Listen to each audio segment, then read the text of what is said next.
Hi everybody, welcome back to the channel. This is the last video. This is part 6 for the beginners, and it is exercises to learn with your airbrush. I'm going to give you some little exercises to do, some basic ones.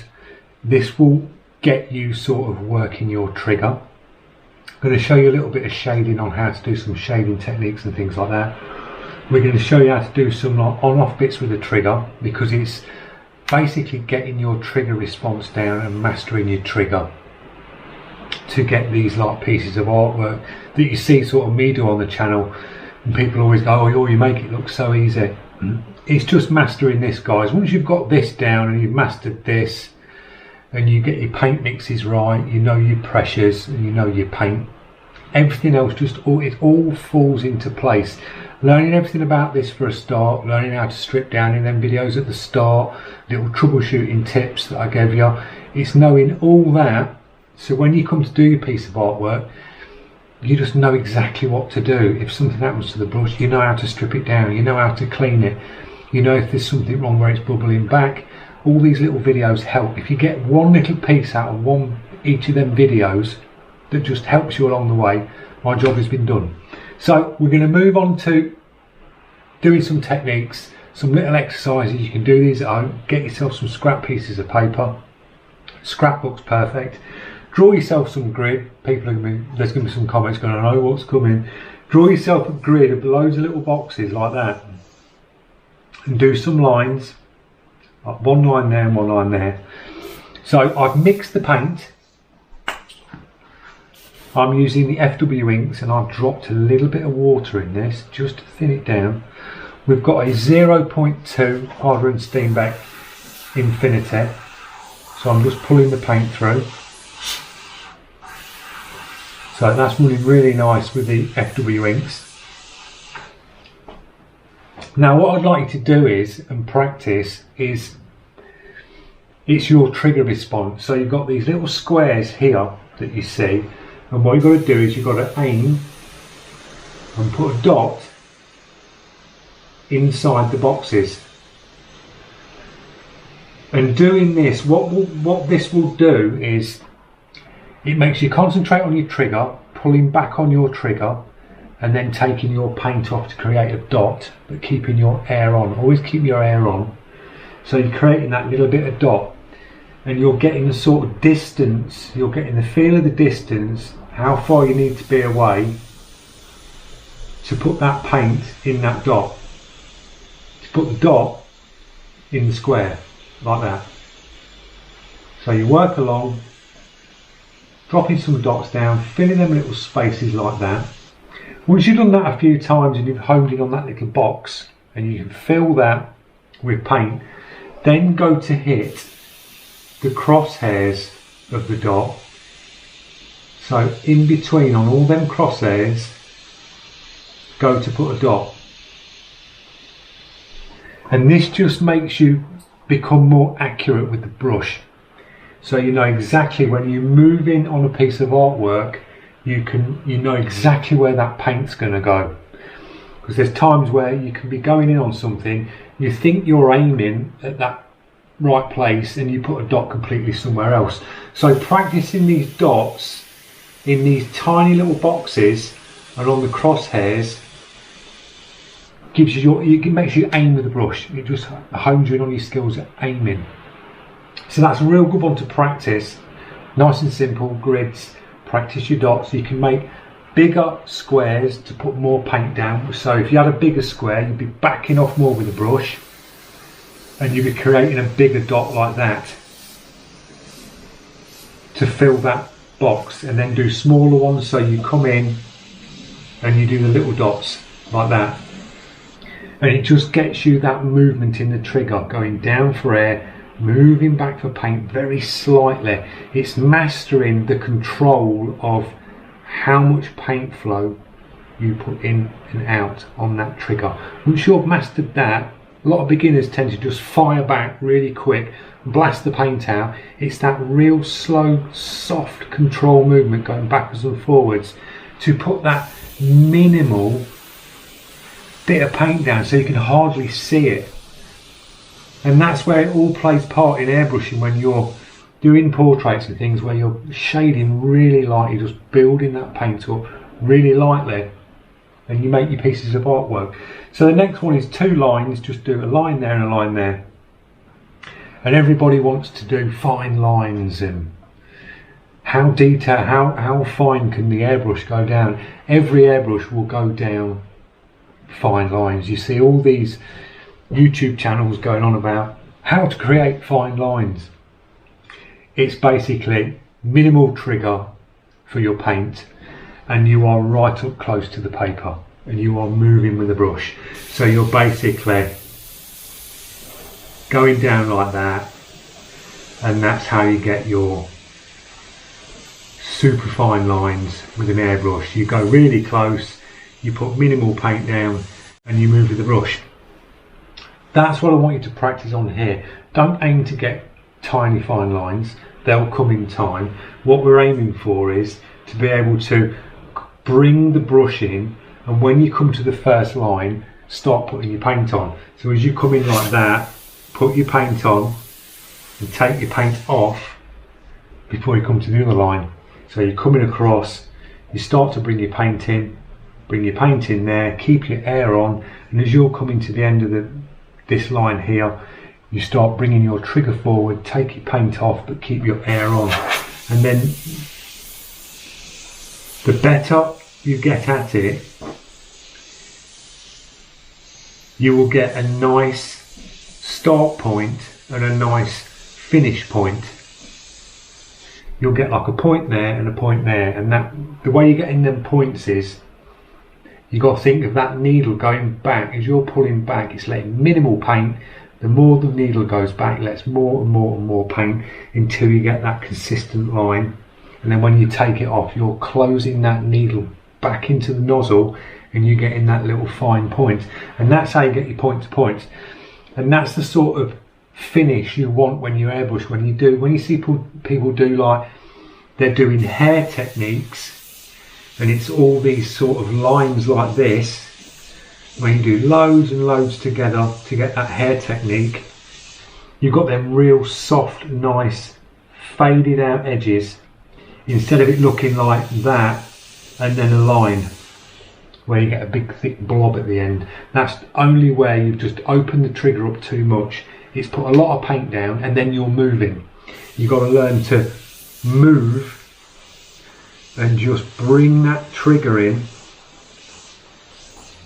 and take the paint in and off, so on and off, on and off, and you get the nice soft points. It's just practice, it's just working the trigger and moving with the brush. Don't grab hold of the brush too tight, don't clutch hold of it.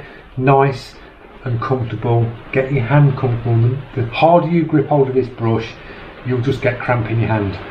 So nice and loose, and just flow with the brush. And I find if you move quicker with the brush, get your speed up and move quick, relax your body and move quick, it can show in your work. The more relaxed you are and the nice fluid movements that you do, you'll see it in your work. If you're all rigid, tensed up and moving slow, it just shows, it translates straight through the brush to the piece of paper. So practicing them lines is a real good one. Coming into the first line, keep your air on, bring your paint in nice and slowly, bring your trigger back, not all the way back, you bring it to get a consistent line about that size, bring it in, and then when you come to the other line, start pushing your trigger forward but keep your air on, and then turn your paint off so you come all the way forward but your air's on and you've got no paint coming out this side. Practice that backwards and forwards, and then turn the lines the opposite way so you can do the same technique that way. And this just gets you moving with the brush in a different way, because you can sit there going that way, that way, and that way, or that way, and that way, and that way, and you get so used to doing this. And artwork isn't just this, artwork's all shapes, so you've got to learn to move with the brush. So go that way, then you can start doing that way. The same technique as that, but you're just moving it a different direction with the brush. Go that way. Then you can start doing that way. Same technique, point, point, but you're just moving with the brush. And then you will see when you do artwork, all these movements and different shapes that you can create, the half moons, the S's like that, it all plays a part in your artwork. You'll see that when you break artwork down, all these little shapes, artwork is just shapes, and you'll just fill in the shapes, and then the piece of artwork will just follow. So practice them ones like that, the dots, the lines that way, lines sort of this way, and that way. If you want to practice some shading, get yourself a piece of cardboard, do a solid line. You've got a bold line like that, so that is like full opaque. You can't get any darker than that. You've gone full down, that's full darkness. If you wanted to shade off that, you can angle your brush to the side, so you're aiming sort of at a side angle like that. Same technique as this, where you're just feathering that trigger and you're coming off that dark line like that, and you just fade out, so the paint is going down and just hitting and coming across like this, and that's how you can get the soft fades going out. You can do the same that way as well. You can just, it's all about angling your brush, different ways of angling your brush to create different effects, and then translate them effects and ways you move into your artwork. So you can shade that way. You can also flick and shade as well. So you can do shading like this, and you flick out like that. So you're going from a real dark point, and it just feathers out to about here. You've got a nice soft transition there. And as I say, it's just translating, moving with the brush, backing off. If you want to do some like soft shading that way, you can do. Learning your distances and learning how much paint you're putting across. Minimal paint. Always go in for minimal paint with airbrushing. Never go too much too quick. Always go in light and work it up nice and softly. You see a lot of people's artworks where they'll do an eye. So say you've got an eye like this, my dodgy eye, and they go to shade around it and they do this, and they go too dark too quick. To make that eye look better, you drop the eye in like that, and then you would do a nice soft shade here, soft shade just above the eye, softer shade. Then you'd have the eyebrow over the top,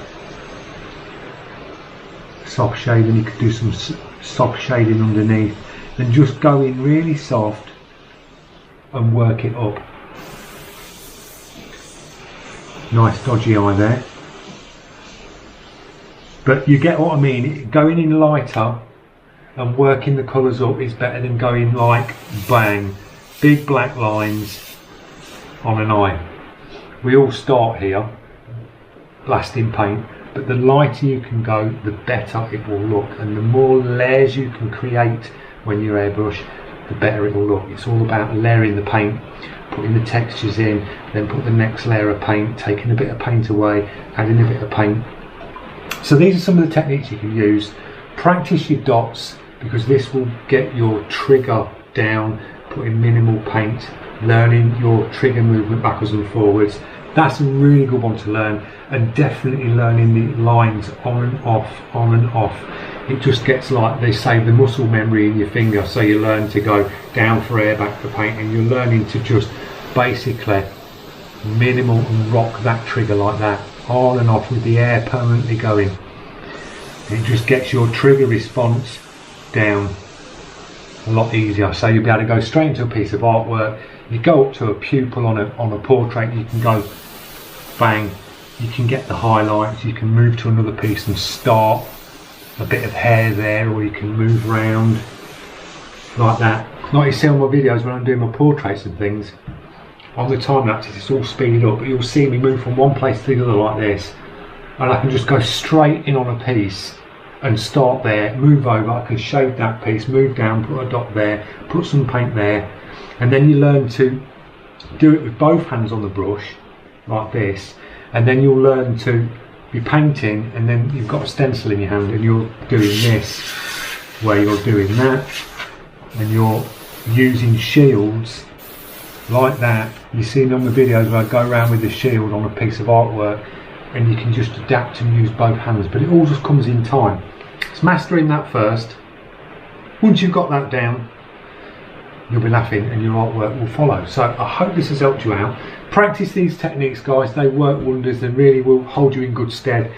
I know they're basic and mundane, and people go dots and lines, oh my god, I've done loads of pages of dots and lines, but it helps you with your trigger, and that's what it's about. So thanks for watching. Don't forget, if you're new to the channel, click that subscribe, press that notification, drop your comments. I'll get back to you in the comments. I'm going to edit this one, get this one up, and then I'm going to start answering all the questions and comments that are on the channel now. So thanks again. Cheers, guys.